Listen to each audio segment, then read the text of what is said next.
Cat's Claw, LLC, by Sean M. Thompson.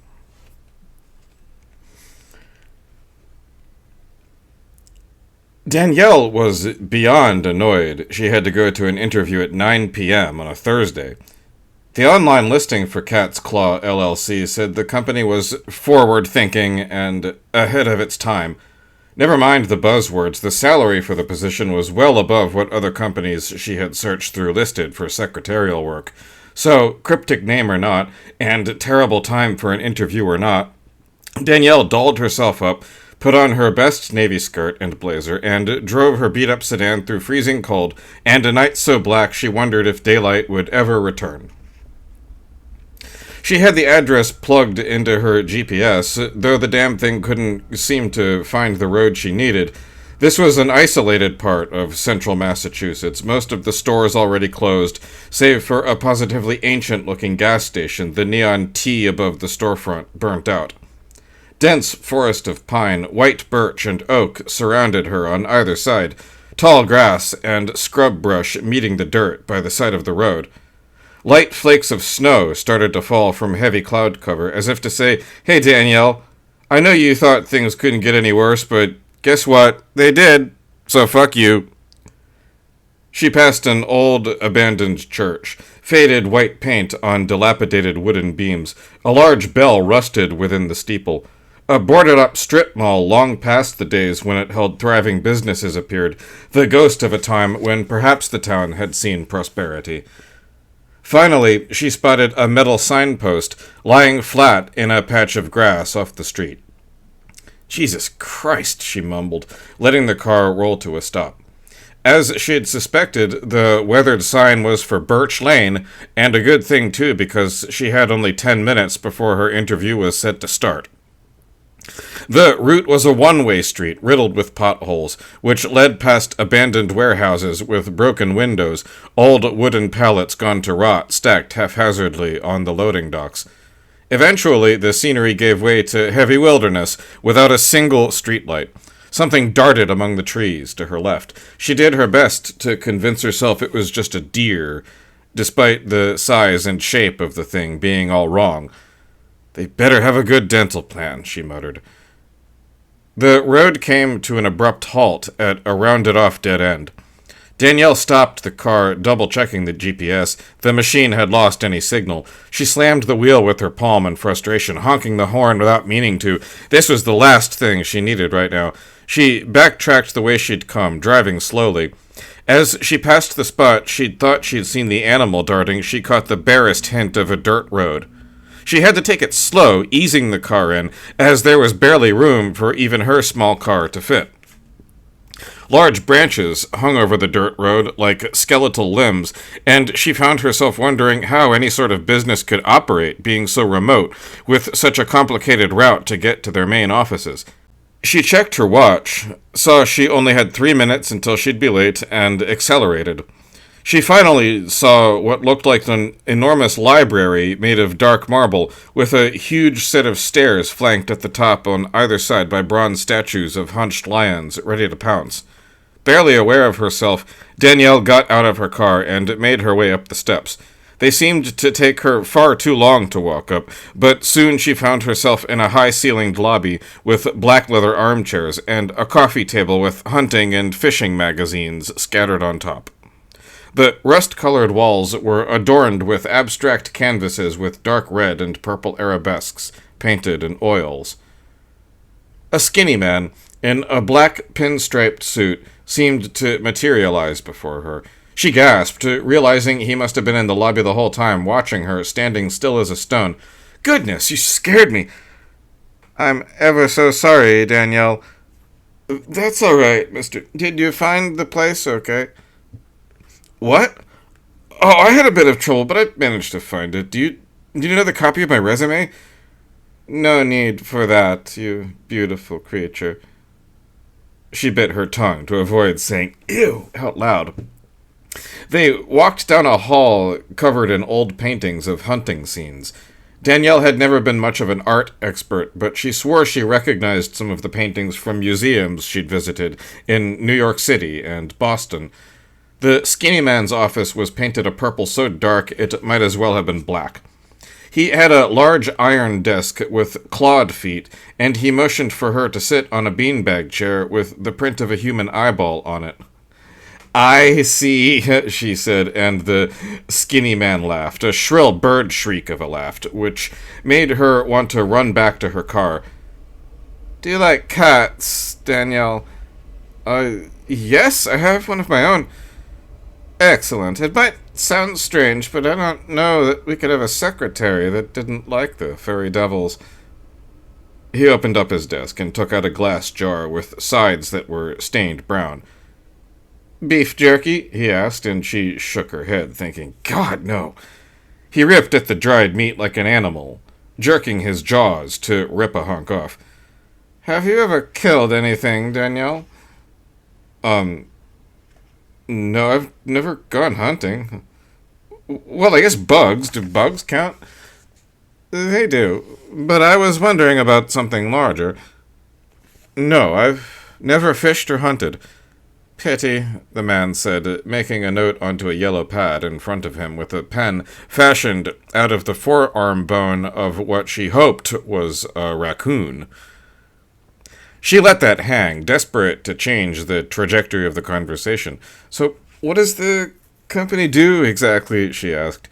"Why, everything and nothing all at once, dear girl. We devour and feast, while starving and succumbing." "Okay. We have a consulting firm." She paused, unsure what to say next. "Well, why don't I take you to see Mr. Bantrude, our founder?"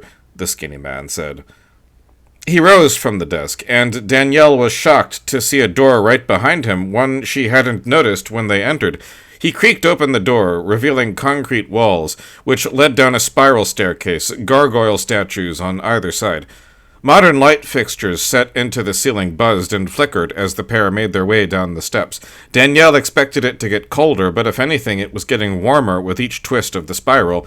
She cursed herself for wearing heels. "Mr. Bantrude prefers being in the subterranean levels of the building. He says it helps him think," the skinny man said. "Do you need some type of tech consulting? This place is huge, and pardon my assumption, but it must have cost a fortune." "Money is not a problem for us. We have our trade secrets. But we're far from technologically savvy. Indeed, Mr. Bantrude is a bit of a troglodyte.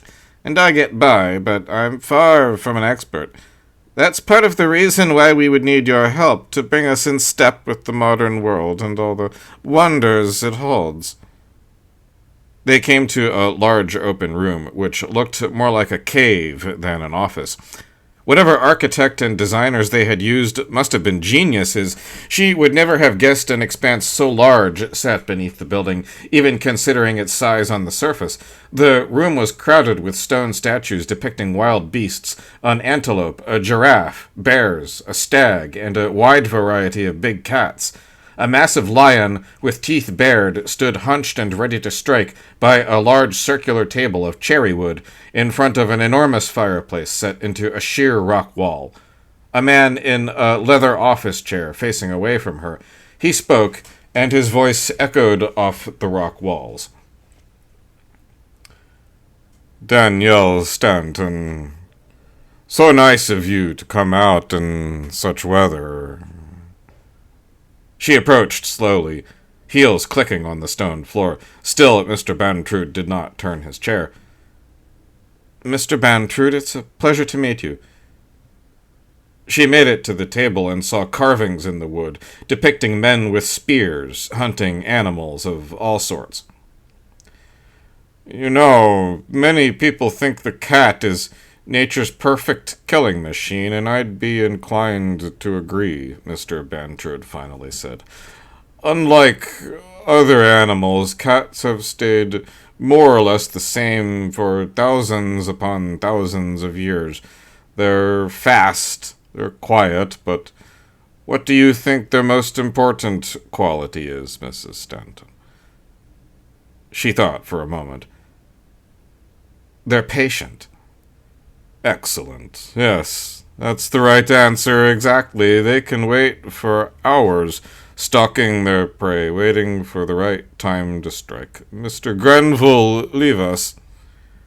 Mr. Bantrud turned in the chair to face her, and she was surprised to see the man before her was nothing short of an Adonis.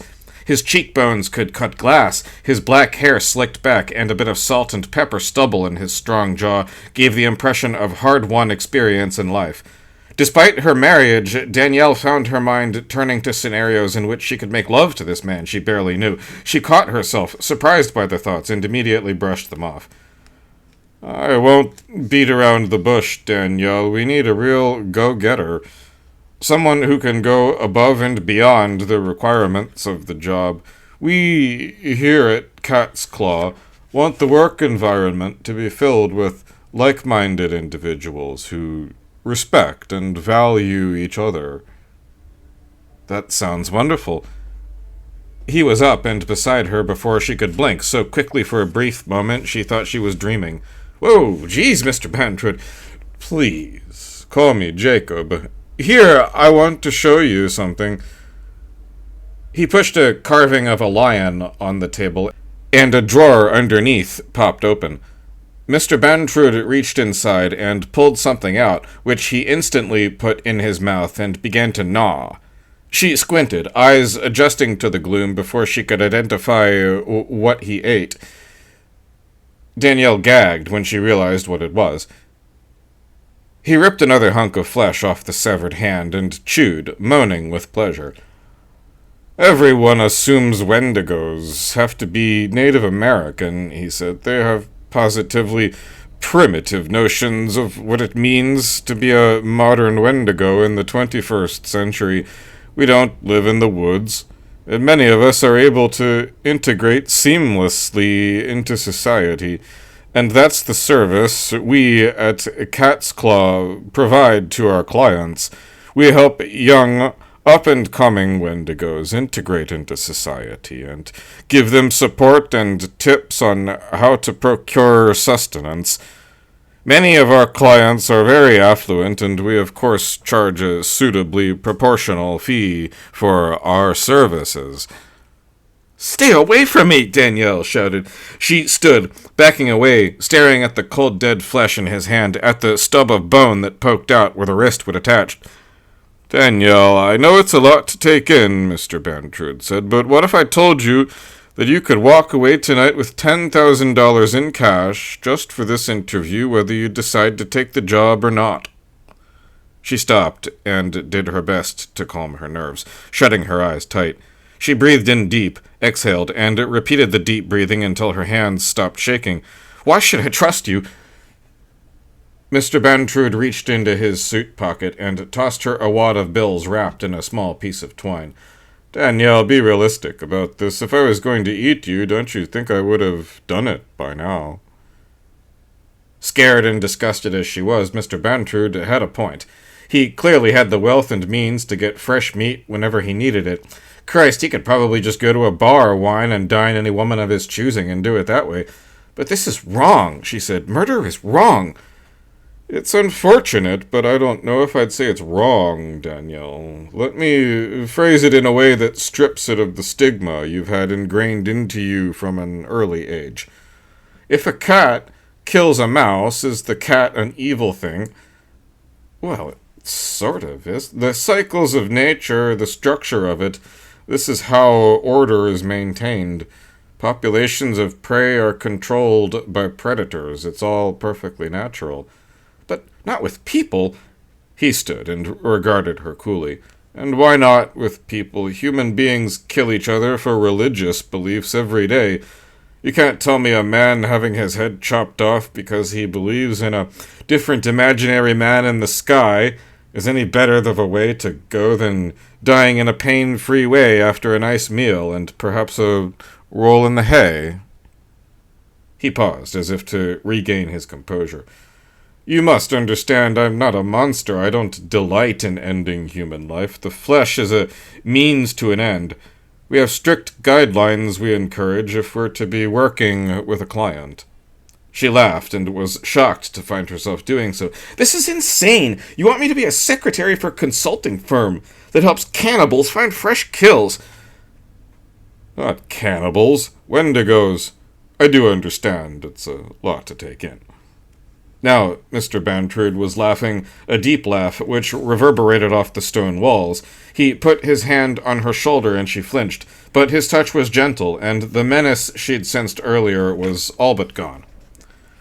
"Danielle, we could really use your help. I did a little digging on you. Don't you want to make some real money? And the money is far from the only thing. We have an excellent health and dental package, an exquisite 401k, and we can even help you find prime real estate.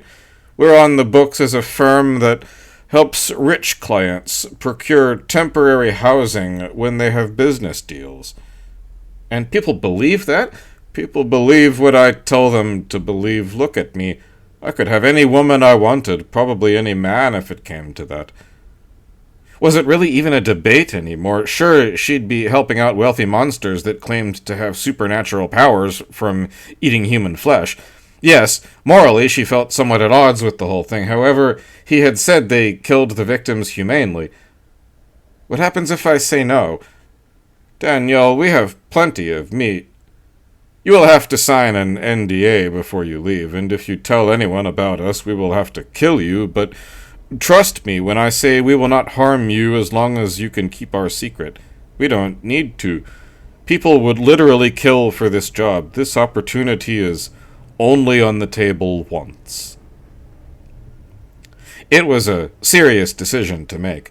On the one hand, she'd make incredible money and get great benefits, yet on the other, she'd be an accomplice to mass murder and cannibalism.